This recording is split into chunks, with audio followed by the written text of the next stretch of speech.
What's up, guys? This is Coach Grant with First Down Training, and today we're going to be breaking down some of these routes by Henry Ruggs. This is him working out this offseason, getting ready for training camp with the Raiders. Hopefully there is a training camp, and we're going to be talking about just what makes him so special, how he can be explosive, and how he's able to get separation on an out route, a post curl, or just a curl with a post break off of that, and then we're going to talk about the mechanics of a square cut, okay? So this first route is going to be an out route. Now he's going to sell like he's giving a little hesitation, running an out, then push back up vertical to get this DB to overcommit, then break this thing off on an out again. So this is a kind of a longer developing route. I think he could have gotten this through a little bit quicker. I think it's easy to do stuff like this when it's one-on-ones, and it's great to work technique, don't get me wrong, because that's what you're trying to work on, especially in the offseason, being detailed.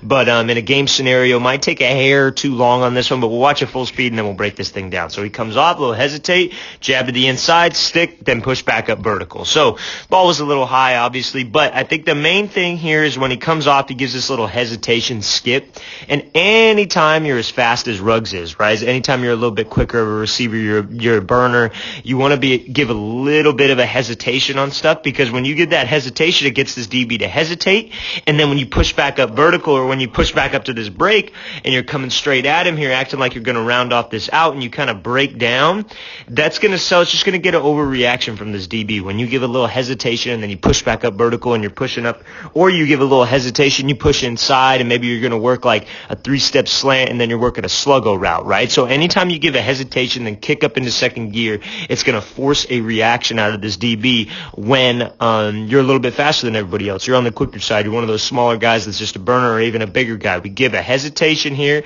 to kind of draw him, lull him to sleep, kick back up into second gear. We work past him. We work to restack. We give this jab. Now, when we give this jab here, especially when we're over the top, anytime we're making a break, like let's say I'm running a corner break, let's say I'm running a post break, I'm running a speed out like in this scenario. I want to make my head and shoulder movement to the inside as I'm being very sudden with my feet. Anytime we're making a speed cut, anytime we're making any kind of stick, you want to be as sudden as you can with your feet, and you want your upper half to be violent, because that's what's going to sell. Like he's just going here. He's just coming inside, going breakdown, running to the inside, running a seam, maybe running a post, and then I give this head and shoulder movement, gets him to sit outside, and then I can continue to gain space right here, accelerate off this break. Okay, I think that's a great technical route. Again, I think it could have been run a little bit quicker, but when you got 4.2 speed, you can afford to use a couple extra moves. Okay, so let's watch this thing full speed one more time. So he's coming off here, hesitate, work to the inside, push back up vertical. So we're going to be looking at a square cut here. We don't get to see the end of this, but we're going to talk about the mechanics of this route and what you guys could do when you face a DB one-on-one in this situation, and why a square cut's a good option for this, okay? So now, he's going to be inside leverage here. So why wouldn't Ruggs just try to run up vertical, hope he turns his hips, and then turn back inside? Because he's playing to the inside. He's going to be able to just open up his hips and drive on this dig fine. But what he's going to do is he's going to attack his leverage here. So we're going to attack the midline of this DB. Now, why do I want to do that? Because the DB's really got 3 choices, I would say. He could either continue to drift inside and keep his leverage, right? Which in this situation, when we're running a dig and he's inside leverage, that probably would be the best thing to do here, right? Or he could sit flat-footed and just kind of sit and wait, or he could backpedal. But I think all of those are going to be all of those, besides him keeping his leverage to the inside, we can work with as a receiver, because one, we're going to get him on his heels, or we're going to get him in a backpedal, and my upper half and my square cut will be able to get me some space. So you see when he comes off here, where's his first step? His first step's at an angle. Now his second step is going to serve to square him back up and attack the midline of this DB. So now this DB's kind of sitting there, kind of tall, but he's in a light back pedal, right? So now what I got to do is I still got to be fast. You see what he does here? He doesn't lean back with his pad level. What a lot of people do when they attack leverage is when they start getting close to a DB, they start to slow their feet down and they start to lean back, right? We want to be fast. We want to attack him, because that puts him on the defensive even more than what he already is. That gets him in a back pedal. That starts to get him to react a little bit. We get a reaction out of him, because again, he doesn't want to just get attacked leverage and then just have Ruggs burst upfield, especially when you're a faster guy. You always have a vertical threat. But if I can keep that with my pad level at all times, I keep that vertical threat with how I'm running this route, how I'm striding out, then I'm going to be able to get a lot more separation. So now this square cut is where you snap down 2, 3, 4. It's like a total of 4 steps.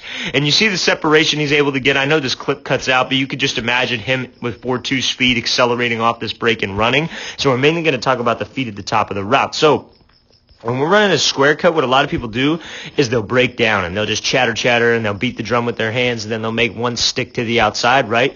You see how Ruggs is snapping down on this inside leg. He's snapping here because when we snap down like this, look what it does to this DB. It's going to start to draw him in. He's making a break. He's ready to come down on this break and he's going to drive on this thing. So I'm here, snap, draw this DB in. So it's here, snap, 2, 3, 4. And that fourth step has got to serve to sell like you're running an out route. Like you're just going here, 1, snap, 2, 3, and you're out. You're running an out route. You're breaking outside, and your upper half has got to be violent here. So when he snaps, snap, 2, 3, 4, you see how his upper half turns. He gives a little bit of head and shoulder fake, and now he's working his hand technique at the top of the route, just swatting hands, getting him off. Wouldn't consider this a push because he's not really pushing. He's just swatting and getting his hands off of him, and you see the separation I'm able to get. When you attack his leverage, when you draw him in with that snap down, he's over anxious. He's coming down on this ball. Then you give him a 2, 3, 4, upper half is violent to the outside. That gets him leaning here.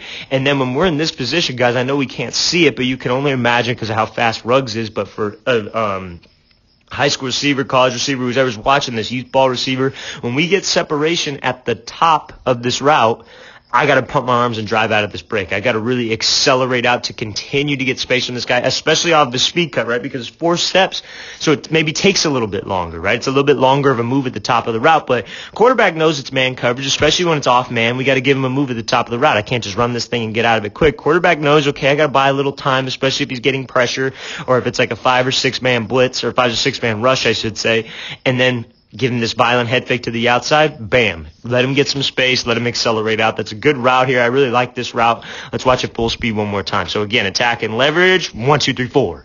Get him off there. Okay. So now we're going to be looking at this, this curl off a post break, more so like a post curl, I would say. Comes up a little fast. So let's watch this thing here. Again, attacking leverage and then snaps this thing off right now. So let's see here. 1, 2, 3, 4.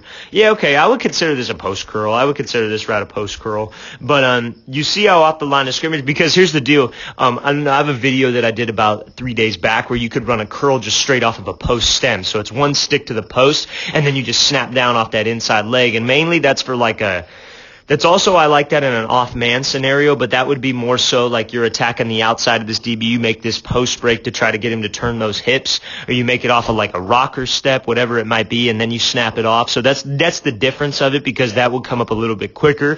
But this is more so I would consider a post curl. So he comes off here again. Where's the DB at? He's inside leverage. So you see where his stem goes.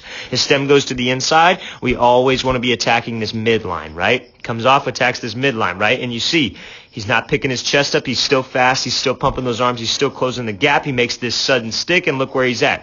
Head and shoulder movement to the inside. What does that get this DB to do? That gets the DB to turn his hips here, and now he's breaking to this post, right? Fully commits those shoulders to the post, going to get a reaction off of him, and then he snaps it off. He's here. So it's just break, 1, 2, 3, 4. Out of this thing. And you see how when he drops down, he's in a low explosive position. Low man's going to win, right? So who's lower?